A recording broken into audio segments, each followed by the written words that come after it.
voices from the other side. They call me every time. I've done my best.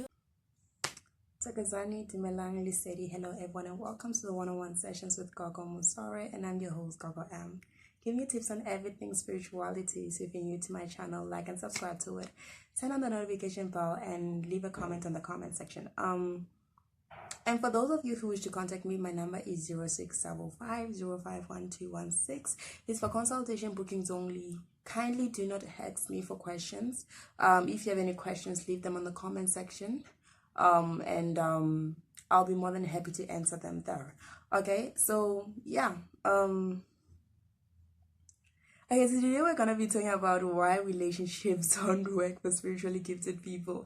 And it's so funny, like I've had like 5 people already text me about it, and I figured, okay, now it's time to actually make a video about it, explaining it. Okay, so yeah, as a spiritual gifted person, relationships are not easy. It's very hard dealing with your spiritual journey, and then there's a partner. You have to try and divide yourself and make it allow yourself to concentrate on both things at once, and it can be very difficult, man. But most of the times whereby relationships don't work for spiritually gifted people, it has a lot to do with the ancestors.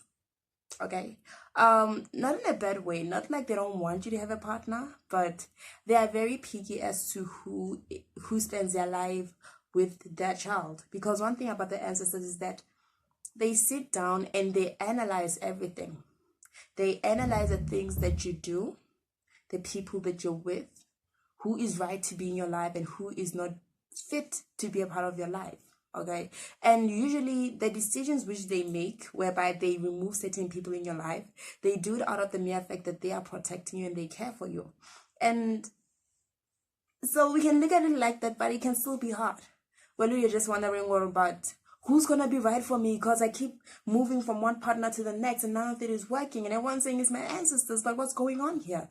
So I'm gonna be explaining you guys why relationships don't work, why ancestors may interfere with certain romantic relationships that you may have as a spiritually gifted person. And yeah, there are reasons behind it, because the best thing that you could do as a person is understand the reason behind everything that is done to you and for you. Understand what it is for, if it benefits you, if it doesn't benefit you, and how you feel about it, then take it from there. At least try to understand what's going on, because clearly it's something that we do not have power over as earthly beings. It's a spiritual matter which we are constantly learning about on a regular basis and everything. Okay, but I'm talking too much. Let's get to business, okay? Like I said, the ancestors dictate, and once they dictate, they expect their children to follow as is said, regardless of the fact that you can still talk to your ancestors and communicate with them. The first thing that they're looking for is support, okay? They want you to be with someone who can support you, who can support your journey, who can support your path, who can support the person that you are supposed to become. Because, okay, truth be told, it's not all nice and fun being a Sangoma where you just throw bones and you're like seeing everyone's fortune and it's so interesting and everything. The journey is hard. Even after having initiated, it's still very hard. And that is something people don't understand, because you find yourself in positions whereby you require a lot of support. You find yourself having to make decisions which need support from the people around you.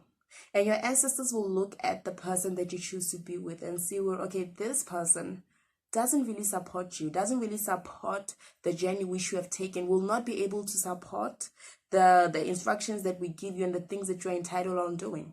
Because we don't wake up every morning and get all dolled up and look pretty. We still have a lot of things that we need to do as traditional healers. A lot of journeys that we need to take. You need to go to the mountains, you need to go to the rivers, you need to go Monareni and dig for herbs. You need to help different kind of people from different kind of backgrounds. And you need to be open for everything, né? And allow yourself to somewhat expect anything at any point. You need someone who's going to be like, okay, you know what? My partner is a traditional healer. She's constantly cleansing herself. Let me cleanse myself as well, so nobody hurts me in order to hurt her. You know, those kind of things. Someone who's going to say, okay, my partner needs to go and dig for herbs. Let me go and help this person, because that is what the ancestors want. They want someone who's going to support you in your life, in your journey, because they know how stressful it can be. They know how depressing it can all be. They know there are going to be times where you just want to break down and cry and say, you know what, I can't do this anymore. We all get to that point, okay? And having that level of support in your life is something, you know, it's very necessary. It's very effective. It helps you push. It helps you continue to do everything that you're supposed to do when you have to do it. So, number one, they're looking for someone who will be able to support you. Number two, they want someone who's going to be loyal to you, okay?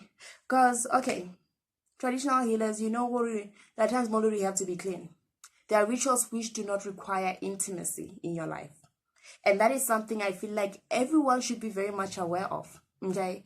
And them looking for a partner who will support you, they'll still want someone who is going to be faithful to you. Because the last thing they want is to find you with somebody who is going to go around cheating, dating every other lady or dating every other man in the hood when you are not around, and then coming back and bringing back negative energy in your circle, in your aura. Because understand, worry, this thing, yeah, like dating a lot of people at once, does give you negative energy because you collect energy from this person and that person and this person and that person. And at the end of the day, you have a lot of blockages in your life for the mere fact that you are just all over the place. And that can also affect your partner as well. If your partner does not do that, they can still collect those negative energies from you. Okay, those negative energies from everybody that you've been with and collect it for themselves, and that will affect your person's growth. Okay, let a spiritually gifted person, your ancestors will want you to be with someone who's faithful, because they know the dangers of being with someone who's all over the place, being with someone who cheats, being with someone who's not stable enough. Okay, they want someone who's stable. They want someone who'll be there when you need them there. Okay, so it's one of those things you should take into consideration. Number 3, when this person does not have a relationship with their ancestors, then it will be a problem for you and this person to be together. Okay, so this is where it gets a bit tricky. You are a healer, you are a spiritually gifted person, and you have a great relationship with your ancestors, and it's great. You talk to them when you have to, all those kind of things, but your partner does not have a relationship with their ancestors, regardless of whether they're spiritually gifted or not. Understand, all because a person is not spiritually gifted doesn't mean they don't have their ancestors. They do, okay? It's just that spiritually gifted people are able to communicate with them, okay? So that's the only difference, but the ancestors are there. So if you are in a relationship with someone who does not create a bond with their ancestors, obviously their ancestors are going to punish them in a certain way to try and get their attention. They will give them blockages in their lives, and those things in turn will affect you because you are this person's partner. Okay, what happens to your partner affects you. If a person does not have a relationship with their ancestors, then it will affect you. And it also counts whereby you are with a person and they do not promote you having a relationship with your ancestors. Because understand that our ancestors are a major part of our lives, okay? They are a major part of our lives. We communicate with them. Everywhere we go with them. Everything that we do it with them. Every emotion that we feel it with them. They go through the highs and the lows with us, and that's just the reality of things as a spiritually gifted person. So if you're in a relationship with someone who does not want you having a relationship with your ancestors, then it's not going to work out to begin with. Your ancestors will remove all obstacles that come between you and them, because they know everything in your life. They know what's ahead of you.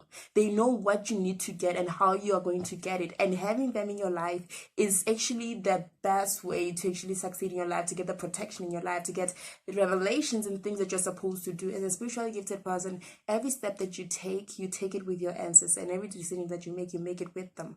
So you will not be in a relationship with someone who does not support your relationship with them. It will never work, not in this lifetime. Okay.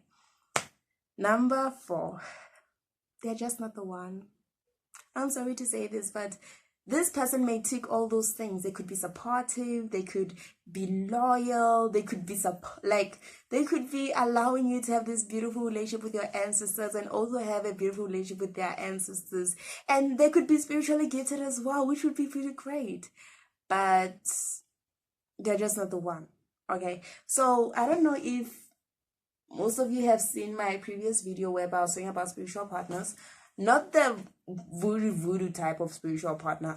That's not the one I was talking about. I was actually talking about the spiritual partner whereby you're a spiritual gifted person such as myself, and your ancestors choose a partner for you, arranged marriage type of vibe, and they choose this person because of certain qualities that you have and they have, and a certain agreement, a spiritual contract, a soul contract between you and this person.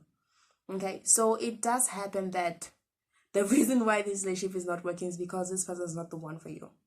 This is not the person that your ancestors have chosen you for you to be with.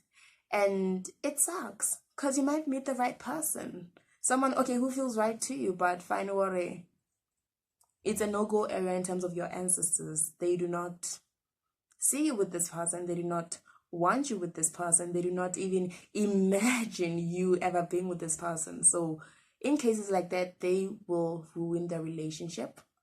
They will make sure that the both of you do not go far. Like, yes, you'd be in a relationship and that has one of you be feeling like, okay, things are moving, we are going good. Then all of a sudden you're at a roadblock and you're just wondering, what is going on?